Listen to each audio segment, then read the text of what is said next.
धनतेरस के दिन जहां सोना और चांदी खरीदने से भाग्य का उदय होता है, वहीं कुछ ऐसी भी चीज़ें होती है जिसे अनजाने में अगर आप घर पर खरीद कर ले आते हैं तो आपके भाग्य का सर्वनाश हो जाता है। आपके साथ साथ आपके परिवार वालों को भी कष्टों का सामना करना पड़ सकता है। जहां धन की देवी लक्ष्मी का संबंध सोने और चांदी से है, वहीं इन चीज़ों का संबंध राहु और केतु से है जो आपका अनिष्ट हमेशा कर सकते हैं। आइए जानते हैं धनतेरस के दिन हमें कौन सी ऐसी वस्तुएं हैं जो भूल कर भी नहीं खरीदनी चाहिए। धनतेरस, जिसे धन्वंतरी जयंती भी कहते हैं, हर साल कार्तिक मास के कृष्ण पक्ष की त्रयोदशी तिथि को मनाया जाता है। दिवाली की शुरुआत धनतेरस से ही हो जाती है। 2025 में धनतेरस का त्यौहार 18 अक्टूबर दिन शनिवार को मनाया जाएगा।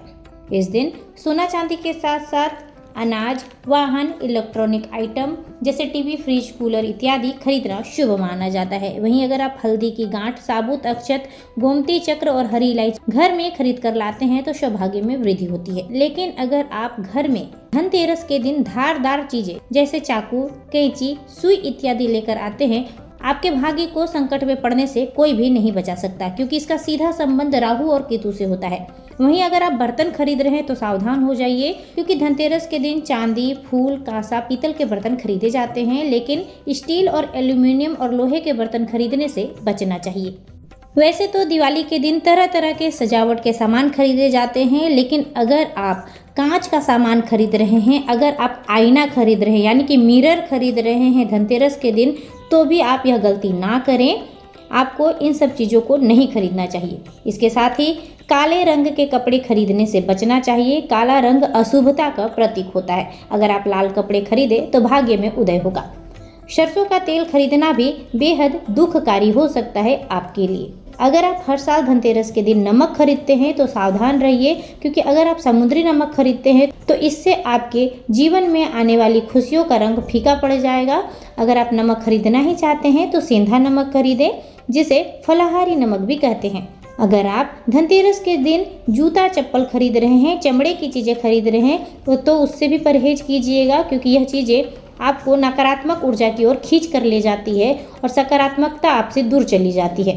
धनतेरस के दिन अगर आप माचिस, लाइटर, किरोसिन, ज्वलनशील पदार्थ खरीद कर घर पर लाते हैं तो भी आपको बचना चाहिए। इन चीज़ों को आप या तो एक दिन धनतेरस से पहले या फिर एक दिन धनतेरस के बाद खरीद सकते हैं। वैसे तो धनतेरस के दिन झाड़ू खरीदना बेहद ही शुभ माना जाता है। इस पर माता लक्ष्मी का विशेष आशीर्वाद बनता है। लेकिन अगर आप घर में प्लास्टिक की झाड़ू लाते हैं तो यह नेगेटिविटी को बढ़ाता है। प्लास्टिक की झाड़ू धनतेरस के दिन ना खरीदें। अगर आपको खरीदना ही है तो आप नारियल की झाड़ू खरीदें। और कितनी मात्रा में खरीदनी है तो विषम संख्या यानी कि ओड नंबर 1, 3, 5, 7 नंबर में ही झाड़ू खरीदें। इवन नंबर यानी कि 2, 4, 6, 2, 4, 6 इतनी संख्या में झाड़ू नहीं खरीदनी चाहिए। सबसे आखिरी नंबर पर है माता लक्ष्मी और गणेश जी की मूर्ति। अब आप कहेंगे कि सबसे पहले धनतेरस के दिन तो माता लक्ष्मी और गणेश की ही मूर्ति खरीदी जाती है, तो दीदी आप मना क्यों कर रही हैं? मैं मना नहीं कर रही हूँ कि गणेश लक्ष्मी की मूर्ति नहीं खरीदी जाती। गणेश लक्ष्मी की मूर्ति खरीदना शुभ माना जाता है, लेकिन कौन सी मूर्ति? जो बैठी हुई अवस्था में रहती है। अगर आप गणेश लक्ष्मी की खड़ी मूर्ति खरीद कर लाते हैं, जिस प्रतिमा में माता लक्ष्मी और भगवान गणेश खड़ी अवस्था में है, खड़ा है, उस मूर्ति को बिल्कुल भी भूल कर भी खरीद कर नहीं लाना चाहिए, क्योंकि हमको धनतेरस के दिन माता लक्ष्मी को आसन प्रदान करना होता है। अगर माता रानी आपके घर में विराजमान अवस्था में रहती है तो आपके घर में धन स्थिर रहता है, टिकता है। आई होप आपको जानकारी अच्छी लगी होगी। इस दिवाली आपके लिए शुभ हो, मंगलमय हो, यही कामना करती हूँ। जय माता लक्ष्मी।